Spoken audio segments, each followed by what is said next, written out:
Olá! Está começando mais um Ângulos e Ideias.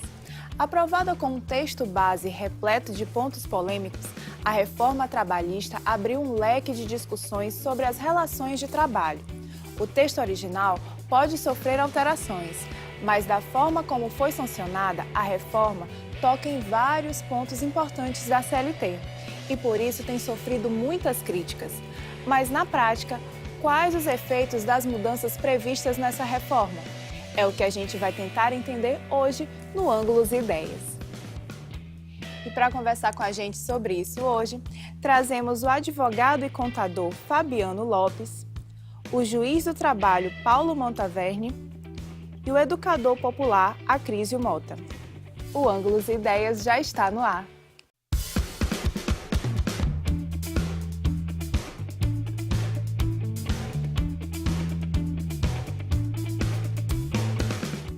Jornada de trabalho, férias, forma de contratação são alguns dos pontos do texto original questionados por grande parte da sociedade.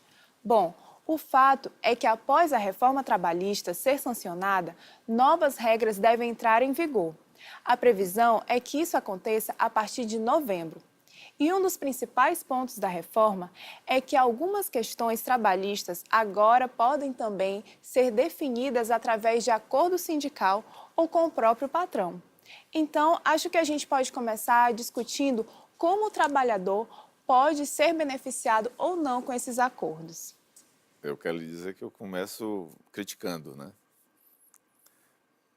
Ou seja, penso eu que o brasileiro, o trabalhador brasileiro ainda não tem, na sua grande maioria, ainda não tem capacidade de discutir no mesmo patamar que o empregador. Me parece assim a conversa do empregado com o empregador como se fosse a guilhotina falando com o pescoço, né? Debatendo com o pescoço, negociando com o pescoço.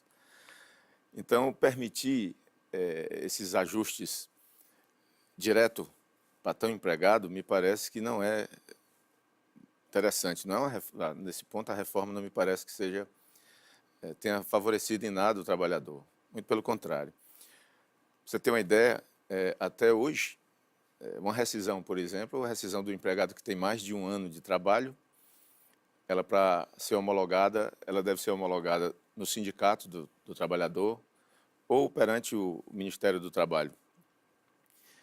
É uma exigência que a lei faz.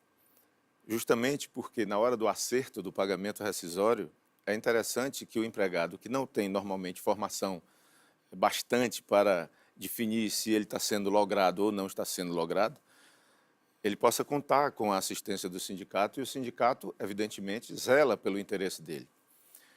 A reforma acaba com isso. Não vai ser mais exigido para o empregado que tem mais de um ano de casa que a rescisão, a homologação da rescisão e a quitação se dê com a assistência do sindicato. Isso me parece que vulnera um pouco a proteção que o empregado deve ter. Comenta-se, principalmente as pessoas que faziam a defesa da reforma, relator da reforma, do projeto da reforma, pessoas da base do governo, deputados da base do governo, sustentavam nas mídias que a reforma era interessante porque a CLT já era muito antiga, de 1943, e, portanto, estava defasada, totalmente defasada, precisava de uma modernização. Era interessante que houvesse a modernização da legislação, que fosse de forma a gerar empregos, aumentar a empregabilidade e também zelasse pela efetividade do processo do trabalho. E, a meu ver, nada disso efetivamente vai acontecer com a reforma. Muito pelo contrário. Dizer que a reforma é antiga, do tempo de Getúlio Vargas, que a reforma, desculpe, que a CLT é do tempo de Getúlio Vargas e estava a carecer de reformulações urgentes, é claro que algumas coisas precisavam ser melhoradas. Mas, para você ter uma ideia, a CLT tem mais de 500 alterações ao longo dos anos. 165 dispositivos da CLT foram revogados ao longo dos anos. Ela vem passando por atualizações frequentes. E, no entanto, com essa reforma que iria modernizar, ontem eu, analisando a CLT, preparando uma aula, e percebi que artigos que ainda falam em junta de conciliação e julgamento foram mantidos. Nós não temos mais junta de conciliação e julgamentos desde 2004. Ou seja, classistas, juízes classistas, faz quanto tempo que não existe mais na Justiça do Trabalho?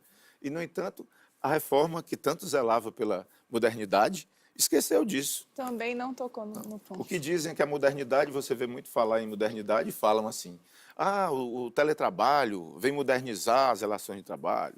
O teletrabalho está na CLT desde 2011.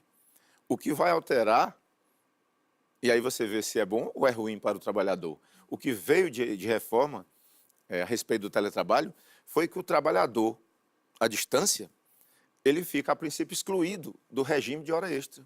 Ele não teria direito à hora extra. Está lá no artigo 62 da CLT, juntamente com o gerente, juntamente com o externo não fiscalizado, ou seja, trabalhadores em relação aos quais não se pode cogitar de direito a horas extras. A gente vai Isso já é a tocar mais modernidade. nesse ponto desse novo tipo de trabalho, né, que já, como você falou, já tinha sido abordado, mas eu queria saber da Crise sobre questões sindicais. Pois é, eu vendo o doutor Paulo aqui, tentando aqui interferir até na conversa dele, mas depois o doutor Fabiano pode... Mas eu queria resgatar um outro aspecto, justamente como bem ele colocou, né, vamos dizer, a incapacidade que estaria ainda hoje o trabalhador para negociar diretamente com o patrão, né? Sem a proteção que, historicamente, a estrutura da Justiça do Trabalho deu, com base em toda uma gama de normas, tendo como princípio básico de que o trabalhador é uma relação de igualdade, mas não é igual. São iguais, mas materialmente diferentes. Esse princípio geral, o que gera o indúbio pró-operário e tal, todos esses elementos, esses princípios basilares históricos da Justiça do Trabalho, eles têm um aspecto, é o aspecto histórico que eu gostaria de... porque a CLT, né, antiga, da época de Getúlio Vargas, mas eu queria chamar a atenção para este aspecto do movimento histórico da sociedade a nível mundial, inclusive, né? Não foi uma situação específica do Brasil que foi implantada, né? A CLT ela teve inspiração na Carta del Lavoro, que já estava implantada na Alemanha, na Itália, de Mussolini e tal, que ela vem como um princípio, um reconhecimento ao fundo desse princípio de que o trabalhador tem uma situação de desigualdade e precisa da proteção do Estado para tentar dar uma equidade nesta relação. É claro que tem um outro aspecto ainda nisso, né, que eu acho que é o mais importante a gente levantar hoje. Naquele momento, quer dizer, não foi... esse princípio não surge para uma mera abstração de um corpo de jurista, de filósofo do direito, mas uma necessidade material dos capitalistas. Nós estávamos logo, há bem pouco tempo, tinha havido uma revolução, os trabalhadores tinham tomado o poder na Rússia, por culpa dessa relação desigual que vai gerando a desigualdade e a miséria. Chega um momento que a classe trabalhadora é ela quem produz a riqueza, afinal de contas.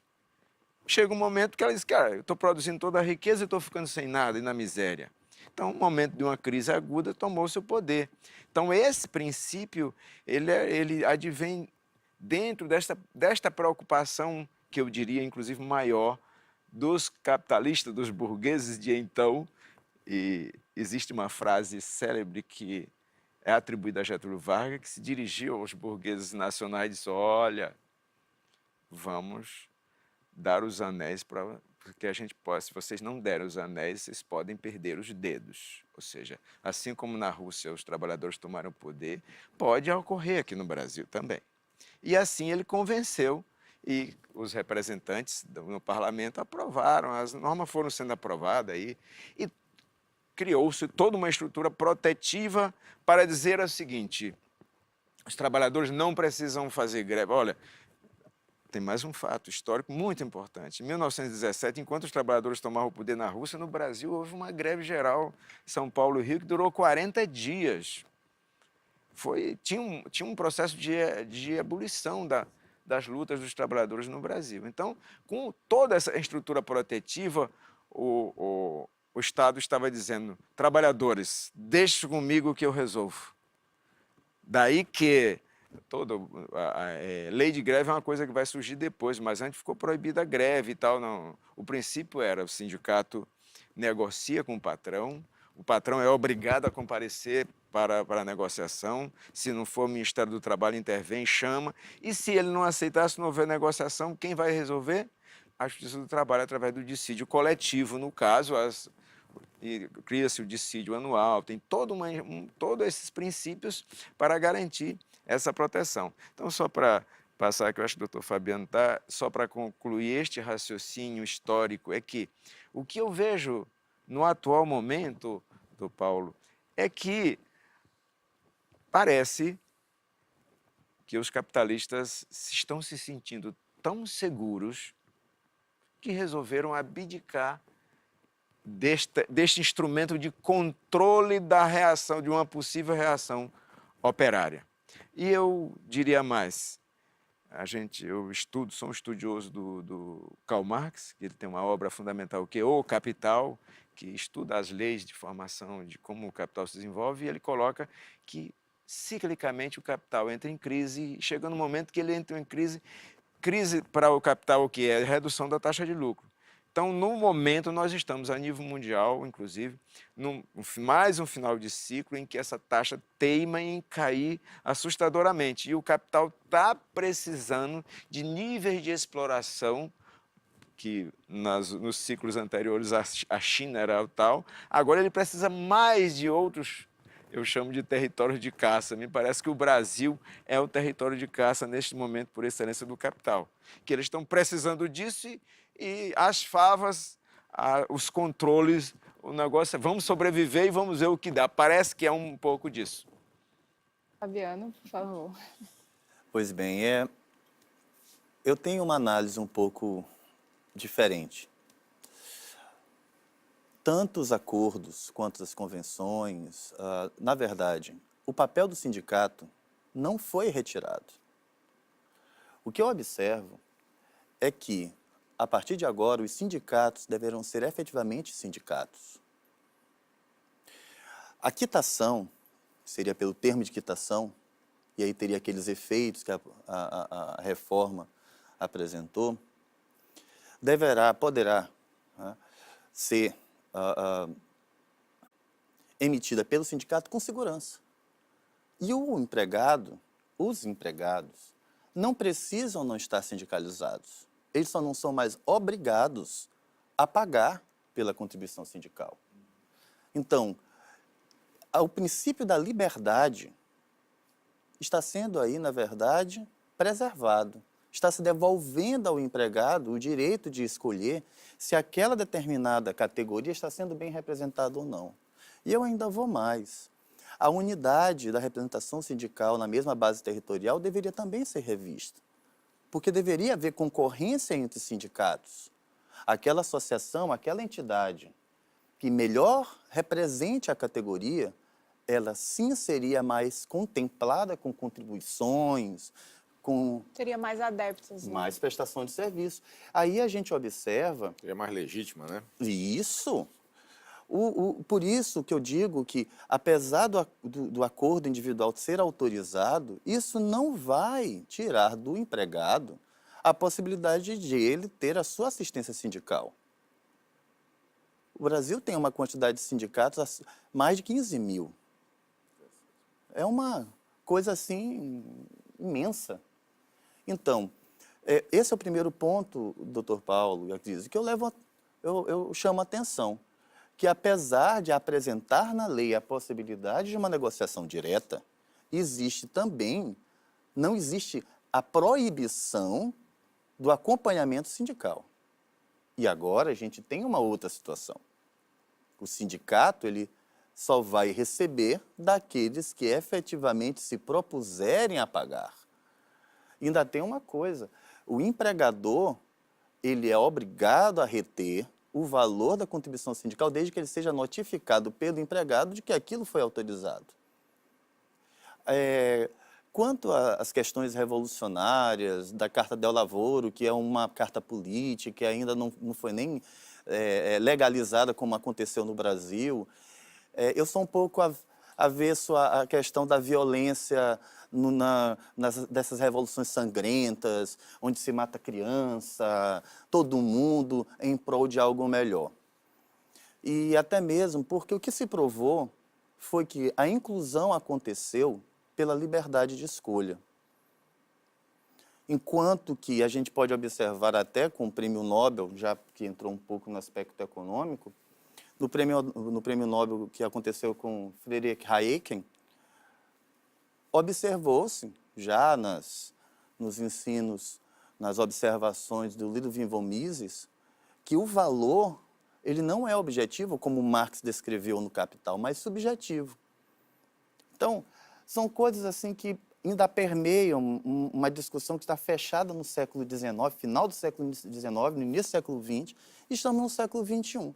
Assuntos que não são mais nem tratados em centros de maior estrutura. Mas na América Latina ainda existe essa vontade do espírito revolucionário que corta a cabeça, que fuzila a criança, sobre a discussão de um bem maior, o entendimento. Por isso eu não queria nem... Eu gostaria até de voltar ao enfoque realmente do Instituto, dos instrumentos apresentados na reforma. Então, a gente voltando, a gente concorda que há essa necessidade, havia essa necessidade de uma reforma, de fato, ou não? Havia. Agora, não havia com a proporção que foi feita, né? Nós precisávamos melhorar alguns dispositivos, reformar alguns, porque efetivamente, até na nomenclatura, como eu falei antes, precisava ser alterado, mas não na proporção que foi feita e com, vamos dizer assim, o norte ideológico que foi feito, né? Você vê que, você dando uma análise na reforma toda, você percebe claramente que antes, se a preocupação do Estado era proteger o hipossuficiente, ou seja, o trabalhador, justamente porque economicamente é desigual a relação, então precisa dar mais proteção ao trabalhador para que ele, como o professor disse, substancialmente se encontre no mesmo pé de igualdade com o empregador que detém o poder econômico. E você vê em inúmeros dispositivos novos que essa preocupação em tutelar o trabalhador foi esquecida. Quem está sendo tutelado é o patrão.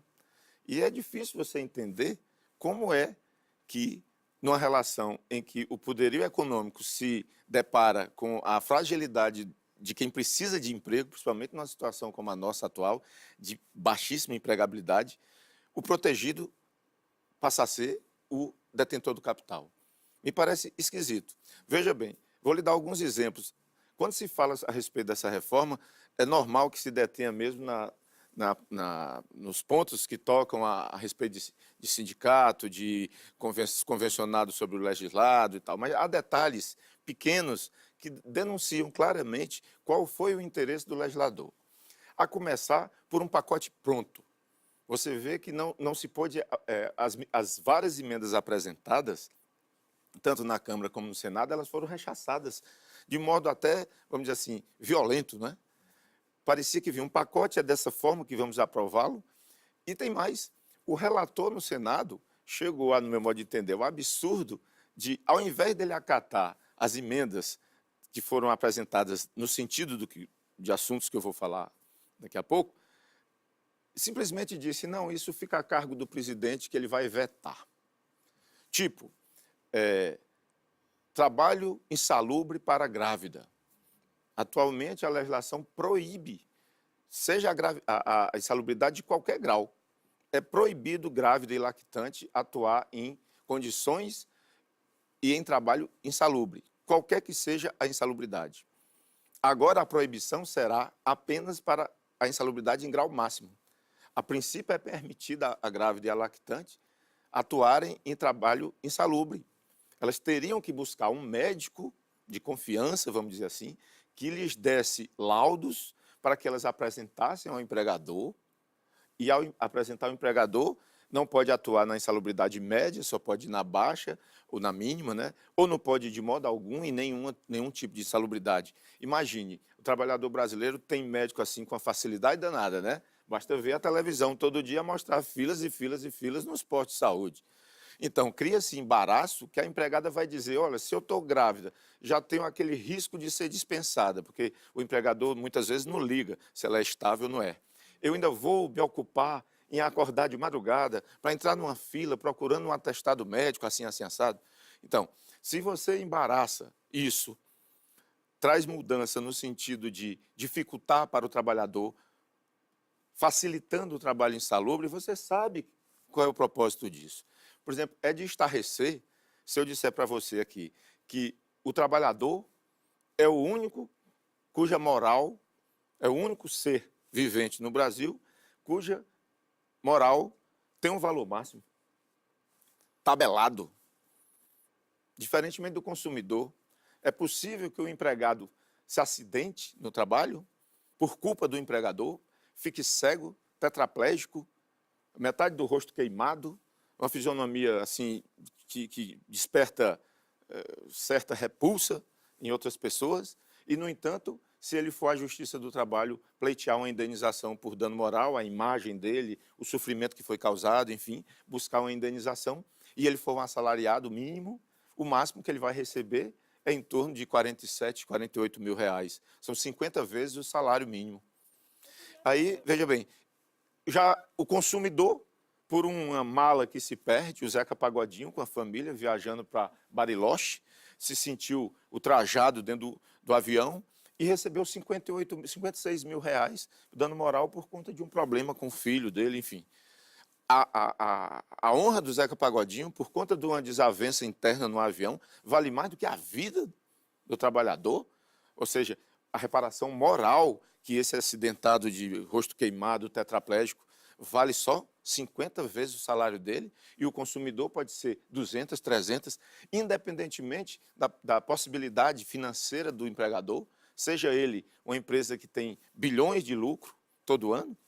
Quer dizer, por que o juiz do trabalho é o único juiz que está amarrado, manietado e não pode passar desse tabelamento? Doutor Paulo, eu gostaria de dar uma parte. A gente vai só fazer um intervalo rapidinho Bem. e aí a gente volta já já com mais ângulos e ideias para vocês.